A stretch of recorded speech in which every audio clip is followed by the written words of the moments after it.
Hi friends, Katie Steinberg here again, and I'm grateful to be with you talking about drumming and interconnectedness. So last week at Missing Piece, we were out on the beach with a drum circle together and had a lot of fun sort of exploring the spiritual nature of drumming and talking about interconnectedness. So with that, here is last week's message.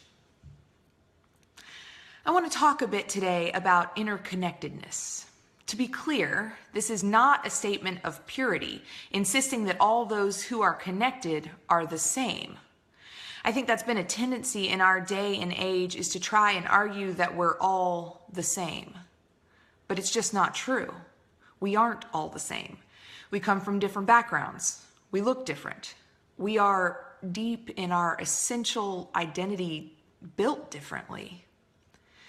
And we are more complex and beautiful for our differences. And if those differences were compromised or brushed over for the sake of unity, we would lose some essential perspective on who we are, and more importantly, who we are becoming. So what does that have to do with a drum circle and/or our spiritual quest? As we began to play together on Sunday, we didn't all play the same beat all the time. Sometimes we united, and sometimes we layered our rhythms over each other. Sometimes we heard something the same way and sometimes differently. And when we were playing our different beats on the same rhythm, we made a more complex and beautiful sound. See, it's not required of us to all be the same. In fact, it isn't helpful. And the drum circle was a beautiful and interactive example of that. We limit ourselves when we attempt to totally conform or fall in line, as much or more so as when we fully buck the system for the sake of our own identity or desires.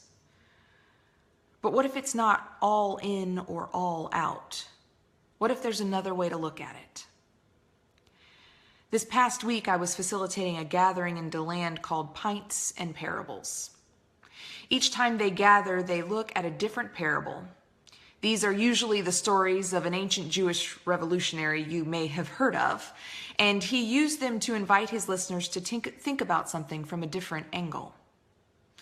In the story we discussed last week, Jesus describes these two sons who are asked to work in their father's vineyard. One says yes, but never shows up.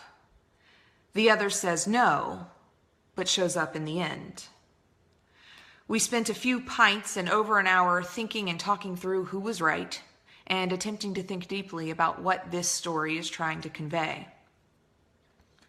The conversation eventually evolved out of right and wrong, yes and no, intentions and actions, and into how complicated the issues might have been, into the assumptions we make about people when they speak one way and act another, the assumptions we make about why people act or talk the way that they do, the way we superimpose ourselves into the story and react accordingly, either condemning or defending certain actions and behaviors.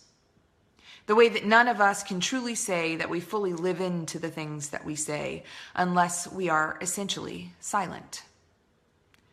This parable, like so many others, invited us outside of ourselves and our preconceived notions of right and wrong, who's in and who's out, and to examine both our inner being and to look on those we call other with compassion.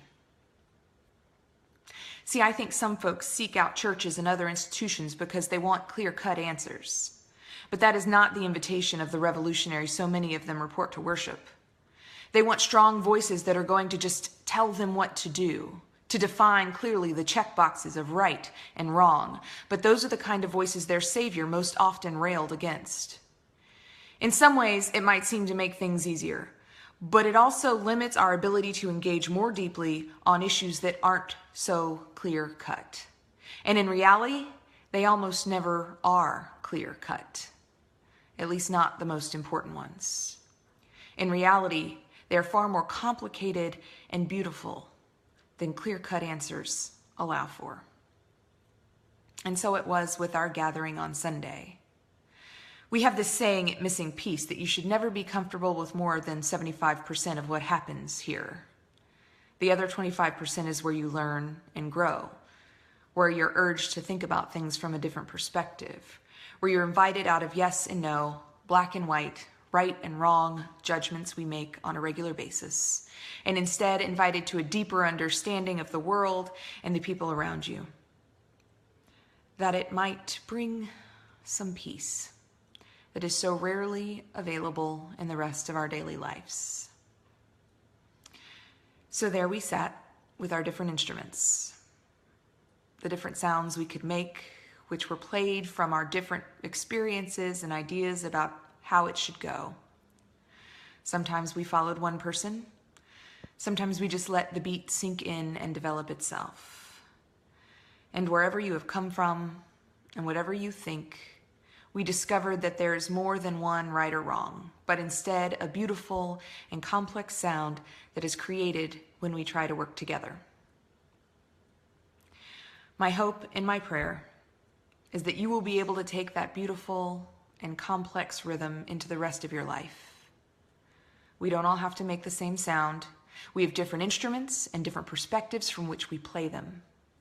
But if we can work together anyway and honor the beauty and complexity when we do, we're invited into a more peaceful effort, one characterized by compassion instead of judgment, peace in our differences instead of a forced unity of sameness, something that honors your rhythm but makes space for another. Let it be.